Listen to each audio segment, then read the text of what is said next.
আসসালামু আলাইকুম। শুনছেন সংবাদ শিরোনাম। বিজয়নগরে আগুনে পুড়ল দুটি দোকান, ক্ষতি প্রায় 5 থেকে 6 লাখ টাকা। এখন শুনবেন বিস্তারিত। ব্রাহ্মণবাড়িয়া বিজয়নগর উপজেলার আমতলী বাজারে আগুন লেগে জুতার গুদাম ও একটি কাপড়ের দোকান পুড়ে ছাই হয়েছে।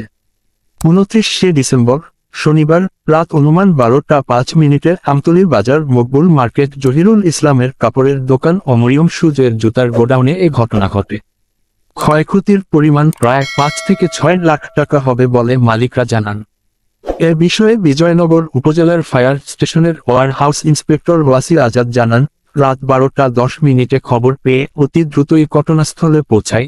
যেহেতু রাতের বেলা যানজট ছিল না, পৌঁছাতে সময় কম লেগেছে। ঘটনাস্থলে দুটি দোকানে আগুন দেখে শাটার ভেঙে আগুন নিয়ন্ত্রণে এনেছি। তিনি অভিযোগ করে বলেন, প্রত্যেকটা বাজারে আশেপাশে পুকুর থাকা জরুরি। পানির সংকটে ভুগেছি, তবু আমাদের রিজার্ভ পানি ও লোকজনের সহযোগিতায় আগুন নিয়ন্ত্রণে আনতে পেরেছি।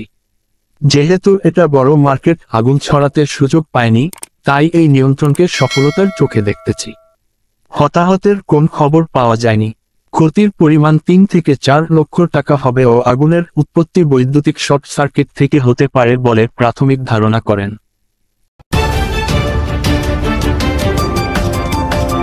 ব্রাহ্মণবাড়িয়া 24.news